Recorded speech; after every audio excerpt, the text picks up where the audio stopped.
তারাবির নামাজে 4 রাকাত পরে যে দোয়া পড়া হয় সেই সম্পর্কে কিছু কথা। 4 রাকাত পরে তারাবির নামাজে যে বসা হয় ওই সময় কী পড়া হয়।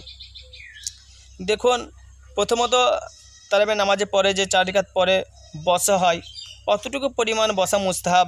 4 রাকাত নামাজ পড়তে যতটা সময় লেগেছে ততক্ষণ পরিমাণ বসে থাকা এটা হচ্ছে মুস্তাহাব। আর যদি অতক্ষণ পরিমাণ বসে থাকলে মুচ্ছুলি কমে যাবে এরকম আশঙ্কা থাকে বা মুচ্ছুলিতে কষ্টদায়ক হয়ে যাচ্ছে, সেক্ষেত্রে অল্প সময় বসাটাই মুস্তাহাব। দেখুন, ওই সময় কি দোয়া পড়তে হবে, অনেকজন জিজ্ঞাসা করে ভাই ওই সময় দোয়া পড়তে হবে কি পরে, বুঝতে পারি না, অনেক জিজ্ঞাসা করে। দেখুন, ওই সময়তে যদি কারো দোয়া মুখস্থ থাকে, একটা দোয়া রয়েছে তারাবি নামাজের, এদেশে একটা দোয়া প্রচলিত রয়েছে, সুবহানাজিল মুলকি ওয়াল মালাকুতি সুবহানাজিল মুলকি ওয়াল মালাকুতি সুবহানাজিল ইজ্জাতি ওয়াল আজমাতি ওয়াল হাইবাতুল কুদরাতি ওয়াল কিবরিয়াই ওয়াজ জাবারুত সুবহানাল মালিকিল হাইয়্যিল্লাযী লা ইয়ানামু ওয়া লা ইয়ামুতু সুবহান কুদ্দুসুন রাব্বুনা রাব্বুল মালাইকাতুর রূহ।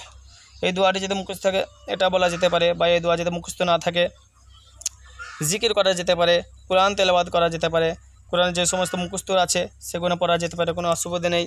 আলহামদুলিল্লাহ, লা ইলাহা ইল্লাল্লাহ, আল্লাহু আকবার, এগুলো পড়া যেতে পারে। যেহেতু বরকতপূর্ণ মাস, ওই যে পড়াটাই ভালো। যে কবার সুবহানাল্লাহ বলতে পারলাম যা সব পাওয়া যায়, তাই না? এটা বলাটাই ভালো, না পড়লেও কোনো অসুবিধা নেই, বসতে থাকলে কোনো অসুবিধা নেই। আল্লাহ রাব্বুল আলামিন আমাদের সকলকে বোঝার তৌফিক দান করুন। আল্লাহুম্মা আমিন।